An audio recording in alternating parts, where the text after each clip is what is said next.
Hello and welcome to Demo 3, Intervertebral Disc IVD, Structure and Function, brought to you by Bailey Dennis, Hannah Frank, Lindsay Skinner, and Cindy Petros.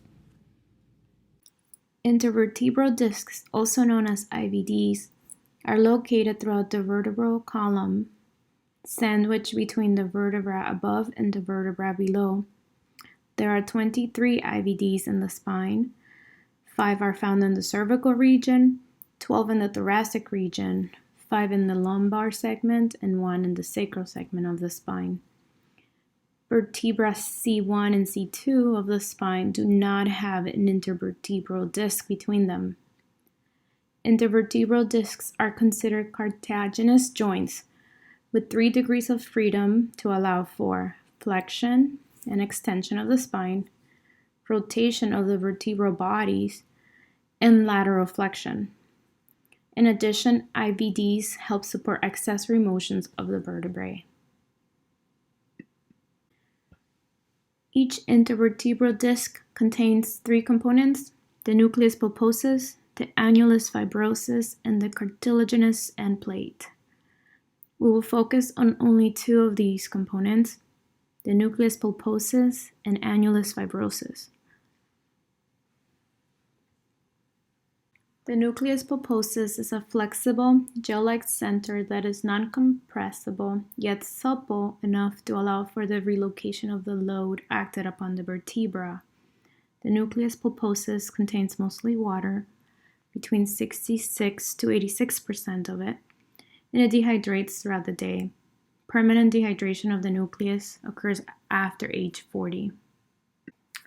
The annulus fibrosus of the intervertebral disc are tough, dense, multi-layered fibers that cross in opposite directions in the shape of an X.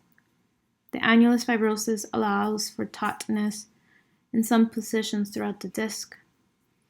Intervertebral discs are thicker anteriorly, so to provide more support and structure to the vertebral column that is not provided by posterior ligaments and musculature. The annulus fibrosus attaches to the vertebra body above and vertebra body below the disc. There are 3 main functions of the intervertebral discs within the vertebral column. These functions are absorbing shock, providing protection for nerves, and increasing flexibility of the spine. Let's take a closer look.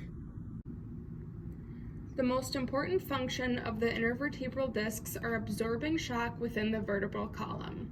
Because the discs are in between each of the vertebrae, they use their soft, jelly-like internal structure to reduce the amount of stress put on the vertebral column during impact.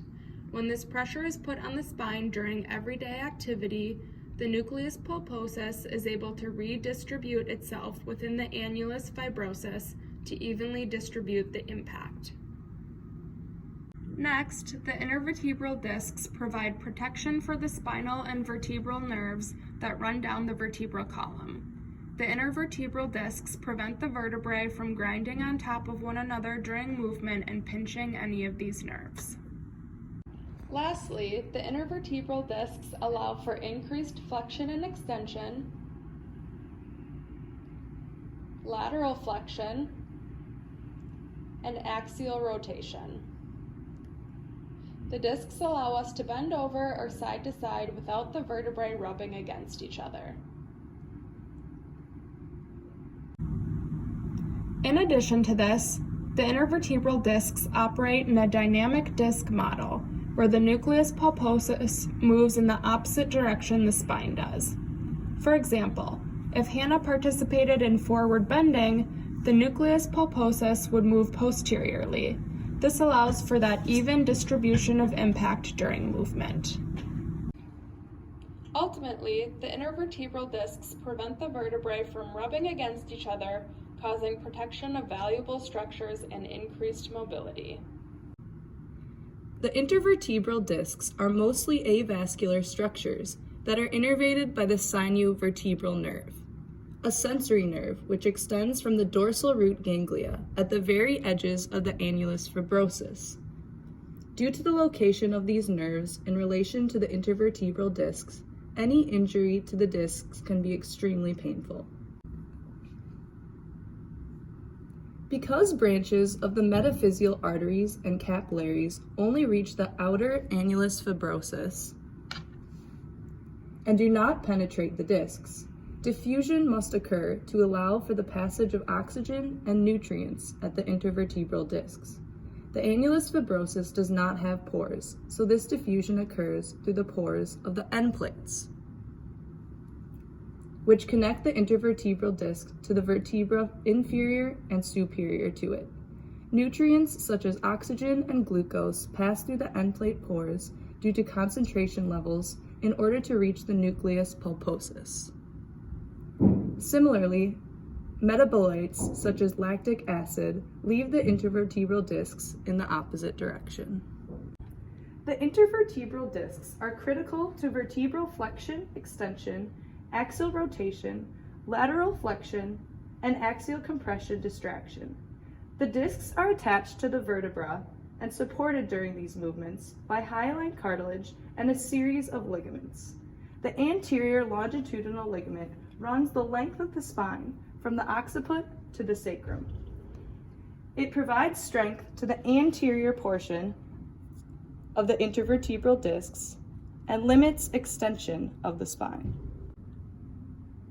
The posterior longitudinal ligament lines the anterior portion of the vertebral canal. This ligament passes over the discs and limits flexion of the spine. The ligamentum flavum forms the posterior margin of the vertebral canal and limits flexion and rotation of the spine. The interspinous ligaments are located in the space between spinous processes of the vertebrae, and they limit flexion and rotation of the spine. Lastly, the supraspinous ligament runs the length of the spinal column and attaches to the posterior portion of the spinous processes. The supraspinous ligament restricts flexion of the spine and is called the ligamentum nuchae in the cervical spine. As an individual ages, intervertebral discs change in anatomical structure. For instance, as a child, the discs can be described as gel or fluid-filled sacs, but start to solidify as one gets older. By early adulthood, the blood vessels deteriorate where there is no direct blood supply to the discs. This causes the discs to harden and lose elasticity. By middle age, the discs are tough and have the consistency of hard rubber. These age-related changes weaken the outer protective lining, making the discs more prone to injury. A common injury to these structures is known as a herniated disc. This injury can be caused by the normal aging process, as well as by everyday activities, such as lifting heavy objects the wrong way, overstretching the spine while playing a sport, or slipping and falling on an icy sidewalk. As Cindy described, the intervertebral discs are made up of annulus fibrosus, which is the tough, dense outer layer, as well as the nucleus pulposus, which is the flexible, gel-like inner layer. A disc injury occurs when the outer annulus fibrosus layer breaks down, which then allows the inner nucleus pulposus layer to protrude out. These discs are most frequently injured in the lumbar region, as this is where most of the body's weight is carried. With that said, there are 4 stages to a disc herniation. The first stage is called degeneration, the second stage is known as prolapse, the third stage is extrusion, and the fourth stage is sequestration. The first 2 stages are considered to be incomplete disc herniations, whereas the third and fourth stages are described as complete disc herniations. In addition to pain from a herniated disc, the annulus pulposus can place pressure on the spinal nerve, which can cause numbness, tingling, weakness, or reflex loss. As stated earlier, intervertebral discs change in anatomical structure as one ages. This can lead to a common condition called degenerative disc disease. In late adulthood, these discs can wear down and lose integrity as a result of normal aging processes. The discs can even collapse, causing the facet joints on the vertebrae to rub against one another. This can then result in pain and stiffness that can be described as osteoarthritis of the spine and is known as degenerative disc disease.